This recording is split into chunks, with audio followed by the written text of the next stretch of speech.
அன்பான தமிழ் சொந்தங்களே வணக்கம். இது உங்கள் பேச்சுரிமை அதிகாரம்.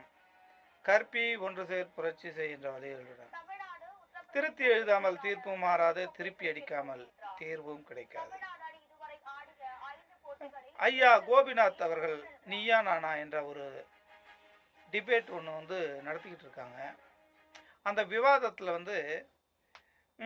ஒருத்தர் என்ன சொல்கிறாருன்னா, இலவசத்தால் தான் நாடே கெட்டு போச்சு, இலவசத்தால் தான் இந்த மக்கள், இலவசமாக பெறும் மக்கள் சோம்பேறியாக ஆகிவிட்டார்கள், யார் பணத்தை யாருக்கு கொடுக்கறது அப்படின்னு சொல்லி ஒரு டிபேட் நடக்குது. அதில் ஐயா கோபிநாத் அவர்கள் என்ன கேட்குறாங்கன்னா, நீ என்ன வேலை பார்க்குற, நீ என்ன சம்பளம் வாங்குற, அந்த ஆள் அப்படின்னு கேட்டுட்டு அந்த ஆளை புடின்னு பிடிக்கிறாரு. பார்க்கலாம் வாங்க. பாதிக்கலாம்ல. என்ன பாதிக்கும்?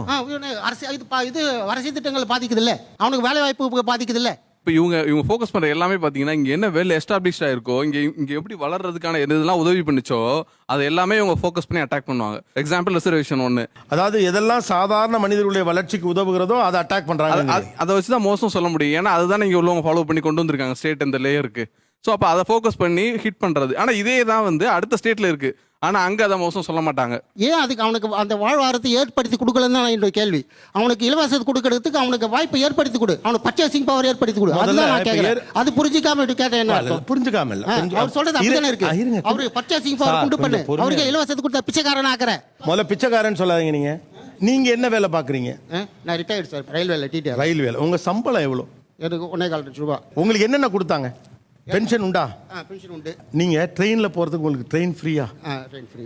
ஏன் 1.5 லட்சம் ரூபாய் சம்பளமும் கொடுத்து ஒரு டிக்கெட் வாங்கிட்டு போக உங்களுக்கு வழி இல்லாமலா இருந்தீங்க? இல்ல சார், பாஸ் 3 அது இது பிரிவிலேஜ் சார். இது எம்ப்ளாயி கொடுக்குற பிரிவிலேஜ். இது ஏன் பிரிவிலேஜ் சார்? நீங்க என்ன பிச்சை போடுறீங்களா? ஏன் பிரிவிலேஜ் கொடுக்குறாங்க? இது ஏன் பிரிவிலேஜ் சொல்ல முடியும்? இது ஏன் பிரிவிலேஜ்? நான் என்ன கேக்குறேன், 1.5 லட்சம் ரூபாய் சம்பாதிக்கிற ஒருத்தருக்கு ட்ரெயின் டிக்கெட் ஃப்ரீ, வீடு அவைலபிளா இருந்தா ஃப்ரீ, மருத்துவம் ஃப்ரீ. இந்த ஃப்ரீ எல்லாம் நீங்க என்ஜாய் பண்றதுக்கு பேர் பிரிவிலேஜ். ஆனா இல்லாதப்பட்டவன் 2 கிலோ அரிசி வாங்கி சாப்பிட்றது மட்டும் உங்களுக்கு அப்படின்னா பாருங்க. ஒரு 1 லட்சம் ரூபாய் வாங்குறவன் அனைத்துமே ஃப்ரீயா வாங்கலாமா.